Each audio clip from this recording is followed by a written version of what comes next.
Hi, this is Ross Trachtenberg with Figure It Out Baseball.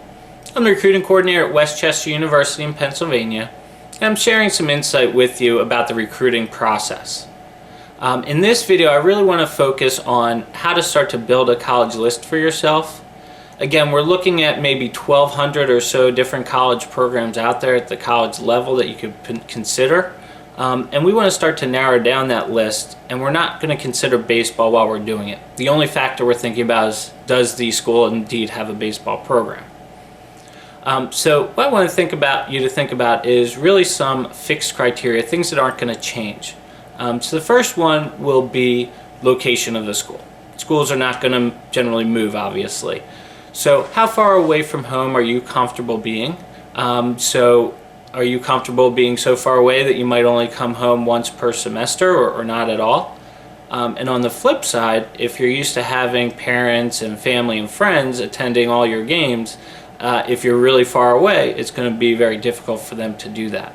So again, get a feel for how far away you're comfortable being, and you can kind of get a radius from around your home to consider what universities could be appropriate. The next item I think is good to think about is the size of the university. And this can be broad, but do you want to be in a school of a few thousand or a school of over 50,000? Again, the field's going to be very different. There's not a right or wrong answer. And I think you can draw on your own personal experience. How big was your high school? What are you looking for in an educational experience and a social experience? If you're really just not sure, then that's where taking some campus tours can really be helpful.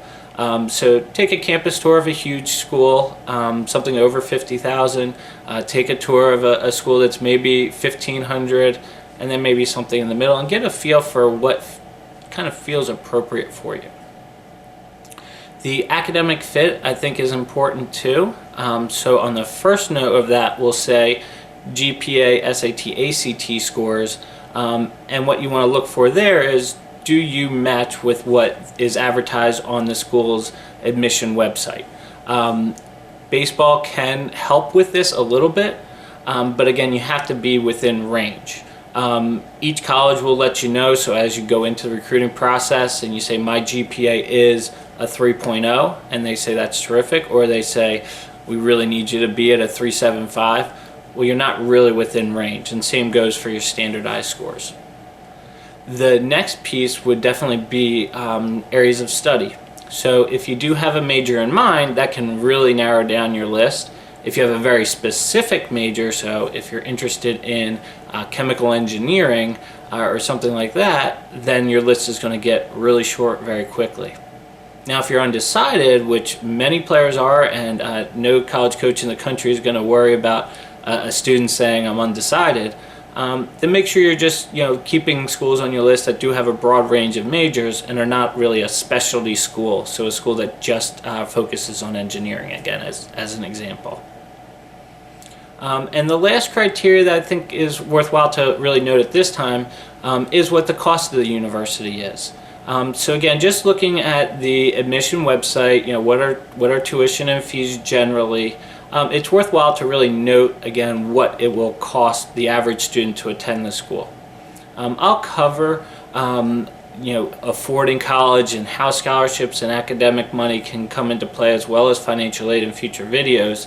But I think at this point, just the initial stage, it's worthwhile to just note that general price of the university.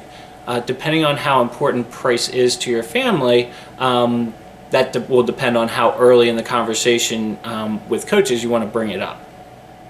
Now, as you're collecting all this information, it's really worthwhile to keep it in order. This process can really take a long time. Depending when you're starting it, can be several years, or if you're starting it in your senior year even, then it's going to be a little bit of a shorter, but several months at least.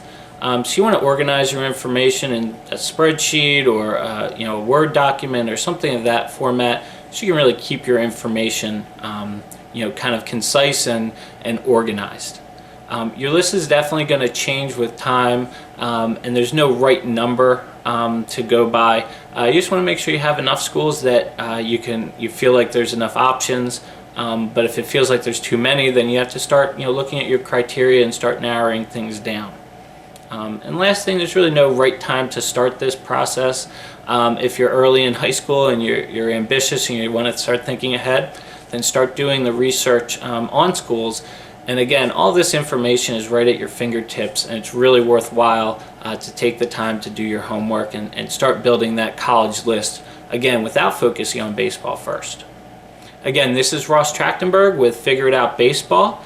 I'm going to share some more videos with you. The next one on the recruiting topic will start to look at your baseball side of things and how you might be able to find a fit on the baseball side, what level you might be appropriate to play at.